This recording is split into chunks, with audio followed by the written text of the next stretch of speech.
Hi, Marco, rwashers at washmart.com, your Houston pressure washer store. And I'm here to talk to you today about item number 4, Facebook marketing. And we have just the tip for you. There are people who are experts at Facebook marketing in the contract cleaning business. I am not one of them. But what I can tell you are some things that I've done that have worked for Facebook marketing. But the first thing I could say is if you don't know anything about Facebook marketing, one thing you don't want to do is create a very large budget and spend $1,000 a month on Facebook ads. If you aren't careful, you can actually spend a lot of money and get little or no return, like I did when I first started. What I really want to focus on are my strengths, and that's how to get clients using Facebook. One of the things I'm very big about is branding. And what I like to do is whenever I do work for somebody that I'm associated with, I like to have them share their experience about the work that we did on their personal page or on a local group page, or both. In my experience, this is just as powerful as getting a review. Something I do also want to cover is for you to stop asking other competitors or your vendors to like your page. It does not help your page at all. In fact, if you do a paid ad and you have me like your page and you're a power washing company in Charlotte, North Carolina, you are wasting money for me to see your sponsored ad, and it does you absolutely no good. So you're spending more money and you're going to never be able to get me as a client because my house isn't in Charlotte, North Carolina.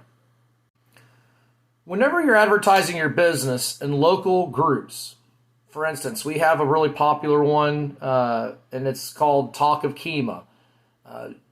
You need to make sure that you do everything you can to follow their guidelines. Some of them only allow advertising on Wednesday. Some of them only allow advertising on a post that they provide for advertising on Saturday. You need to follow those guidelines. Some of them will let you do an ad on their page, but only once a week. Follow those guidelines, but there are ways to go around it, and I will show you an example. On this particular piece, there's a discussion about a Chinese restaurant that people, basically got bought out, and there was a discussion. I'm very well acquainted with it, and someone brought up Asian fusion. We happen to power wash that. So what do? I put in an subliminal message. Oh yeah, we power wash that location. I might get no jobs out of it, but sometimes I do get jobs out of it. This is subliminal messaging. That's not marketing. You can't get in trouble for spamming ads whenever you just mention that, oh, I power wash that location through the comments whenever you're discussing a restaurant. And this is a way that you can let people know what you do without advertising that you do it. One thing that also is really helpful is if you have a local influencer and that person is followed by thousands of people, you need to figure out what you can do to get that influencer to share their experience with your company. And I'm willing to bet that the second I say influencer and a person that posts them walking their dog and they get 700 likes, you already have someone in mind. Every area has a person that's like this. In my instance, there are a lot of people in Houston that are like this. One thing that's really easy to do in Facebook is to get sucked into negative content and political content. I can tell you that particularly on the political content, it will do no good for your business regardless of who you voted for, regardless of what your stance is on social statuses. It is not going to benefit your business being vocal about it. And I can tell you, even locally, there are companies that have been hurt because they share their political beliefs.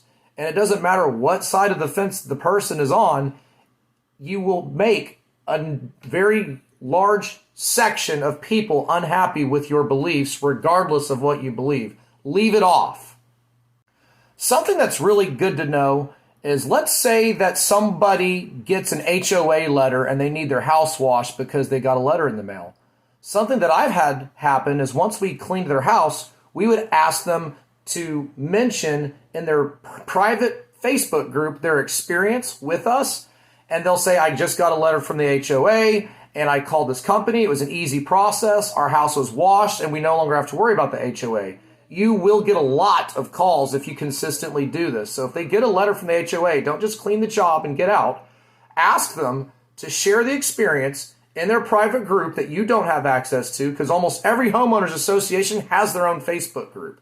So if they share it in that Facebook group, the probability of you getting leads is very high.